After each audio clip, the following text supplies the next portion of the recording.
बिस्मिल्लाहिर्रहमानिर्रहीम।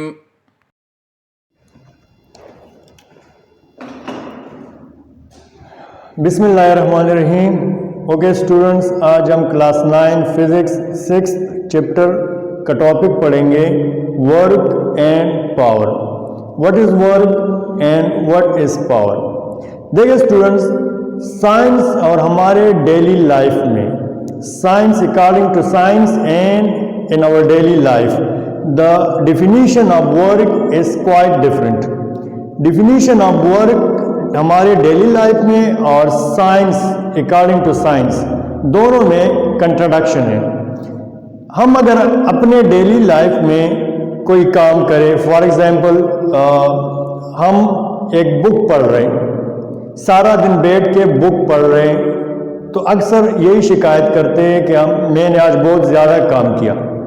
लेकिन साइंस इस काम को ज़ीरो कहता है। साइंस कहता है कि नहीं, आपने कोई काम नहीं किया।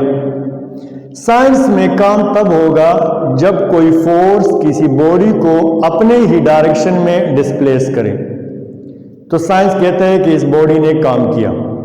लेकिन डेली लाइफ में अगर आप पूरा दिन पढ़ रहे हैं, एक चेयर पे बैठ के पढ़ रहे हैं, तो आपका काम ज़ीरो है, आपने कोई काम नहीं किया, क्योंकि आपने ना फोर्स अप्लाई किया उस बॉडी पे, ना उस फोर्स की वजह से उस बॉडी ने डिस्प्लेसमेंट कवर किया। तो force multiply displacement is called work. Science यही कहता है कि अगर किसी बॉडी पे फोर्स अप्लाई किया जाए और वो बॉडी उस फोर्स के डायरेक्शन में, उसी फोर्स के डायरेक्शन में डिस्प्लेसमेंट कवर करें, तो साइंस कहता है कि इस बॉडी ने वर्क किया। So according to science, work is said to be done if the displacement is covered in the direction of force. Work is said to be done if the displacement is covered in the direction of force. तब ही work होगा जब कोई displacement cover हो उस force के direction में। जिस body पे फोर्स लग रहे हैं, अगर उसी फोर्स के डायरेक्शन में डिस्प्लेसमेंट भी कवर हो, तो हम कहते हैं कि वर्क हुआ। Let's say I have a body, इस पे फोर्स इस डायरेक्शन में लग रहा है, and due to this applied force the body cover displacement S in the same direction. इस बॉडी पे फोर्स लग रहा है, and due to this applied force the body cover displacement in the same direction. उसी direction में, जिस direction में force लग रहे हैं, उसी डायरेक्शन में डिस्प्लेसमेंट भी कवर हो रहे हैं। So work is force multiplied displacement. Work is force multiplied displacement. So work is said to be done if the force, the applied force displaces the body in its own direction. अगर applied force उस body को अपने ही direction में displace करें, तो हम कहते हैं कि वर्क हुआ। In system international we measure work in joule. हम वर्क को जॉल में मेजर करेंगे। जॉल क्या है? If 1 newton force displaces the body through 1 metre, then 1 joule work is said to be done. अगर कोई फोर्स 1 न्यूटन फोर्स किसी बॉडी को 1 मीटर डिस्प्लेस करे अपने ही डायरेक्शन में, तो हम कहते हैं कि 1 joule वर्क हुआ। This is the definition of joule. If 1 newton force displaces the body through 1 metre in its own direction, then work is said to be 1 joule। कितना वर्क होगा? 1 joule वर्क होगा।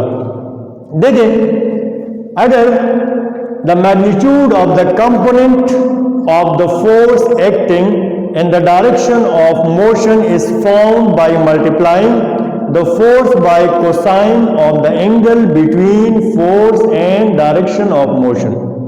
अगर हम इस अप्लाइड फोर्स को rectangular component में divide करें, या इस अप्लाइड फोर्स को रिजॉल्व कर लें, इस अप्लाइड फोर्स को अगर हम रिजॉल्व कर लें इसके रेक्टेंगुलर कंपोनेंट्स में, तो इस फोर्स का जो हॉरिजेंटल कंपोनेंट है, अगर हम फोर्स को रिजॉल्व करें इसके रेक्टेंगुलर कंपोनेंट्स में, तो हमारे पास फोर्स के 2 कंपोनेंट्स आएंगे। एक को हम कहते हैं वर्टिकल कंपोनेंट, जिसको हम Fy कहते हैं, और दूसरे कंपोनेंट को हॉरिजेंटल कंपोनेंट, जिसको हम Fx कहेंगे। तो यही हॉरिजेंटल कंपोनेंट जो कि डायरेक्शन ऑफ मोशन यानी इस बॉडी को मूव करने के लिए रिस्पॉन्सिबल है, horizontal component of this force, जो कि अलोंग द ग्राउंड है, वो कंपोनेंट ऑफ फोर्स जो कि डायरेक्शन ऑफ मोशन के यानी उस कंपोनेंट ऑफ फोर्स का डायरेक्शन एंड मोशन का डायरेक्शन, बॉडी के मोशन का डायरेक्शन दोनों एक ही यानी उसमें है, सेम डायरेक्शन में होंगे। So the angle between force and displacement it does matter. Work में angle between force and displacement ये मैटर करेगा। एंगल के आप किस एंगल से, कौन से एंगल से इस बॉडी पे फोर्स अप्लाई कर रहे हैं। So angle is very important work में। फॉर एग्जांपल, अगर आप किसी बॉडी फोर्स और डिस्प्लेसमेंट के दरमियान एंगल 90 डिग्री हो तो वर्क 0 होगा, वर्क नहीं होगा। So angle does matter. Work में एंगल मैटर करेगा कि फोर्स और डिस्प्लेसमेंट का आपस में एंगल क्या है। तो अगर हम फोर्स को रेक्टेंगुलर कंपोनेंट में डिवाइड कर ले, रिजॉल्व कर ले फोर्स को रेक्टेंगुलर कंपोनेंट्स में, तो हमारे पास जो फोर्स का हॉरिजेंटल कंपोनेंट है F cos theta multiplied S, तो ये हमारे पास जो वर्क का मैथमेटिकल फॉर्म है वो आ जाएगा W is equal to Fs cos theta. W is equal to Fs cos theta. So work is a scalar quantity. Work को डिफाइन करने के लिए हमें डायरेक्शन की जरूरत नहीं होती, क्योंकि वर्क स्केलर क्वांटिटी है। Work is a scalar quantity, इसको डिफाइन करने के लिए हमें डायरेक्शन की जरूरत नहीं होगी। इट नीड्स ओनली मैग्नीट्यूड, सिर्फ मैग्नीट्यूड की जरूरत होगी। सो work is force multiplied displacement. अगर हम एंगल को इन्वॉल्व करें तो फिर वर्क का मैथमेटिकल फॉर्म क्या होगा, force multiplied displacement with cos theta. देखिए एंगल किस तरह मैटर करता है। फॉर एग्जाम्पल, हमारे पास एक लॉन मूवर है या एक ग्रास कटर है, ठीक है। अब फॉर द टाइम बीइंग यहाँ पे इस ग्रास कटर या लॉन मूवर पे 2 फोर्सेस लग रहे हैं। One is weight of the lawn mower which is acting downward, या जिसको आप ग्रेविटेशनल फोर्स भी कह सकते हैं, जो कि डाउनवर्ड है। As a reaction force according to Newton third law, as a reaction force normal, जो कि अर्थ इस या ग्राउंड या अर्थ इस लॉन मूवर पे फोर्स एग्जर्ट कर रहे हैं, वो अपवर्ड डायरेक्शन में होगा, जिसको हम नॉर्मल फोर्स कहते हैं। So these 2 forces, weight of the lawn mower and normal force, these 2 forces are equal in magnitude, but they are acting in opposite direction. So the net force is 0. इस पे net force क्या लग रहा है, 0 लग रहा है। क्यों? क्योंकि angle between N and W is 90 degree. आप 90 को यहां पुट कर ले, cos 90 is equal to 0। So work done is 0 joule, यहां पे 0 जॉल वर्क होगा। सिमिलरली, अब अगर हम इस लॉन मूवर पे फोर्स एग्जर्ट करें, हम इस पे फोर्स लगाएं और इस लॉन मूवर को मूव करें, तो फिर वर्क कितना होगा, इस लॉन मूवर पे जो हम वर्क कर रहे हैं वो कितना होगा। देखिए, if the lawn mower moves with a constant speed, if the lawn moves with a constant speed, the horizontal component of the applied force is balanced by the force of friction. यहां देखें 2 और forces लग रहे हैं। अगर हम इस lawn mower को with the help of applied force F move करें, और ये लॉन मूवर कांस्टेंट स्पीड के साथ मूव कर रहे हैं इन डायरेक्शन ऑफ फोर्स, लेकिन यहाँ पे एक अपोजिंग फोर्स है जिसको हम फ्रिक्शन फोर्स कहते हैं। ये friction force is applied force के अपोजिट डायरेक्शन में होगा। ये friction force between lawn mower and lawn और लॉन मूवर के दरमियान जो फ्रिक्शन फोर्स है वो अपोजिट डायरेक्शन में होगा।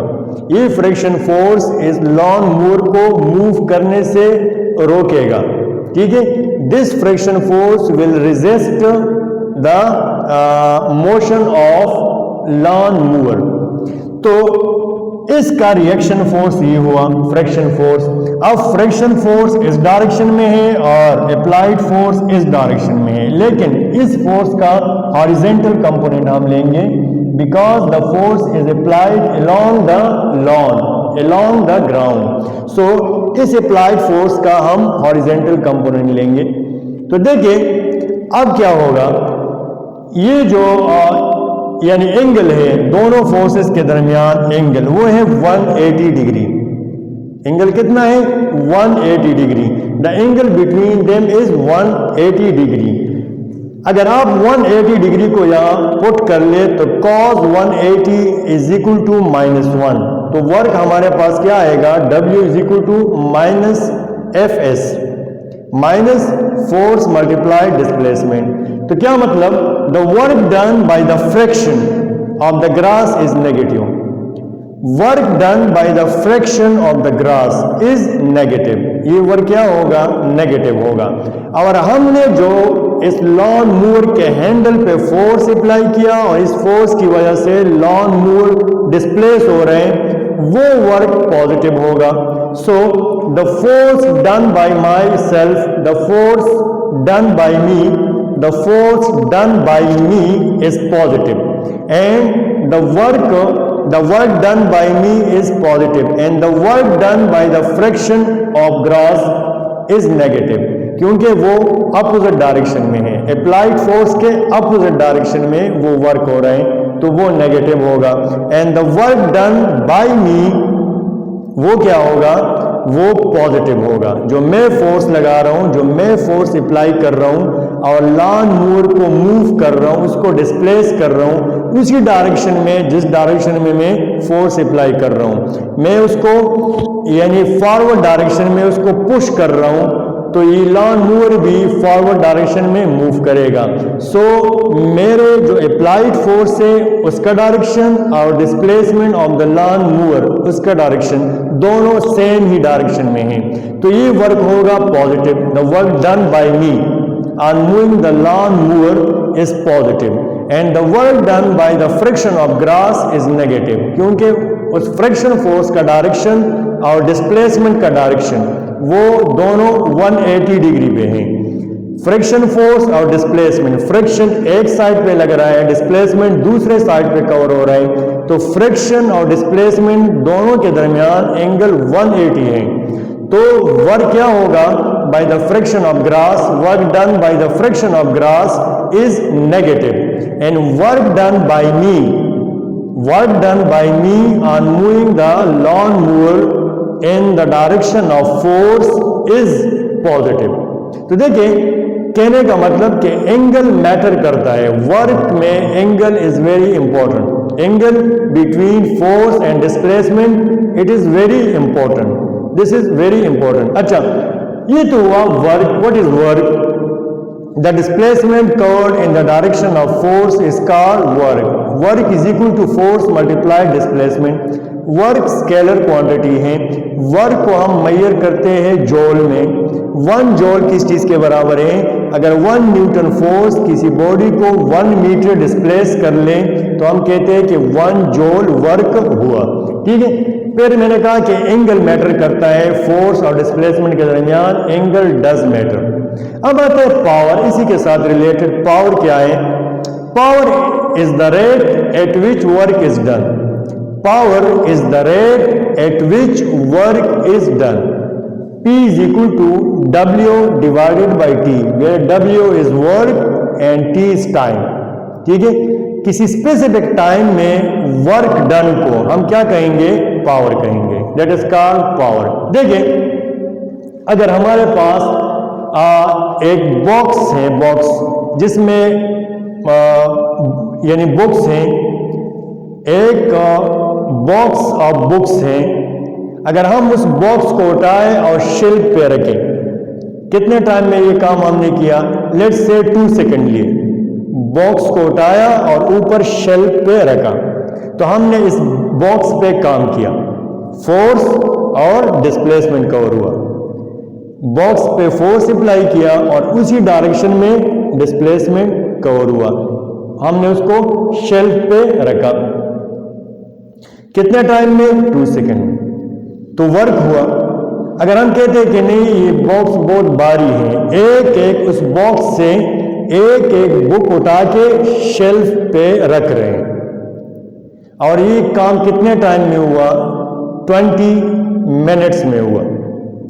पहले पूरे बॉक्स को उठाया, शेल्फ पे रखा, वर्क हुआ कितने टाइम में हुआ? 2 सेकंड में। फिर हमने कहा कि नहीं ये तो बहुत भारी है, तो एक एक बुक उठा के हमने शेल्फ पे रखा, वर्क हुआ, सारे बुक्स को उठा के शेल्फ पे रखा, वर्क हुआ कितने टाइम में? 20 मिनट में। दोनों केसेस में वर्क हुआ। पूरे बॉक्स को उठा के शेल्फ पे रखना इन 2 सेकेंड, वर्क इज डन। और सेपरेटली एक एक बुक को उठा के शेल्फ पे रखना, ये भी वर्क हुआ, दोनों वर्क। लेकिन टाइम किसने ज्यादा? अब यहां पे टाइम मैटर करेगा। आपने पूरा बुक्स यानी बॉक्स उठाया, वर्क हुआ, या एक एक बुक उठा के आपने वहां शेल्फ पे रखा, फिर भी वर्क हुआ। लेकिन नाउ टाइम यहां पे मैटर करेगा, कितने टाइम में आपने बॉक्स को उठाया और कितने टाइम में आपने एक एक बुक उस बॉक्स से एक एक बुक उठा के शेल्फ पे रखा। अब यहां पे work with in a specific time, कि कितने टाइम में आपने वर्क किया, तो इसको फिर हम कहते हैं पावर। जब टाइम की बात आ जाए, वर्क के साथ टाइम की बात भी आ जाए, तो फिर हम उसको क्या कहते हैं? That is called power, that is called power. Work में टाइम लिमिट नहीं है, वर्क में टाइम लिमिट नहीं है, लेकिन पावर में टाइम लिमिट आपके पास है, वहां पे टाइम मैटर करता है, ठीक है। तो this is called power. The time rate of doing work is called power.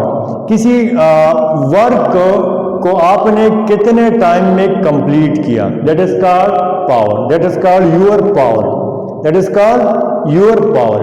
Power को हम सिस्टम इंटरनेशनल में वाट में मेजर करते हैं, watt denoted represented by W। Watt, 1 watt is 1 joule of energy transmitted in 1 second। वाट की definition क्या होगी? 1 watt is 1 joule energy transmitted in 1 second। 1 joule energy transmitted in 1 second। अब आप कहेंगे कि सर एनर्जी कहां से आ गई? देखिए, हम जब इस बॉक्स को उठा रहे हैं और शेल्फ पे रख रहे हैं, तो बेसिकली हमने एनर्जी को ट्रांसफर की। किस तरह? देखिए, उस काइनेटिक एनर्जी को जब हम उसको रेस कर रहे हैं, तो काइनेटिक एनर्जी को हमने ट्रांसफर की पोटेंशियल एनर्जी में, काइनेटिक एनर्जी को ट्रांसफर की ग्रेविटेशनल पोटेंशियल एनर्जी में। अब एनर्जी उस बॉक्स में ट्रांसमिट हुई, एनर्जी हमने उस बॉक्स में ट्रांसमिट की, इसलिए हम कहते हैं कि 1 watt is 1 joule energy transmitted in 1 second। 1 joule energy 1 second में ट्रांसफर हो रही है, from one form to another form, from one body to another body. वो फिर यानी अगले लेक्चर में हम पढ़ेंगे एनर्जी को और उसके टाइप्स को। सो 1 joule energy transmitted in 1 second is called 1 watt। 1 joule energy transmitted in 1 second is called 1 watt। उसको हम क्या कहेंगे? 1 watt। ओके स्टूडेंट, ये आज का टॉपिक था वर्क एंड पावर।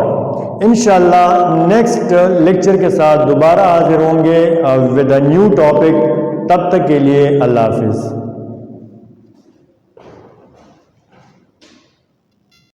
अल्लाहुम्मा अंफ़अना बिमा अल्लमतना वअल्लिमना मा यंफ़अुना वज़िदना इल्मा।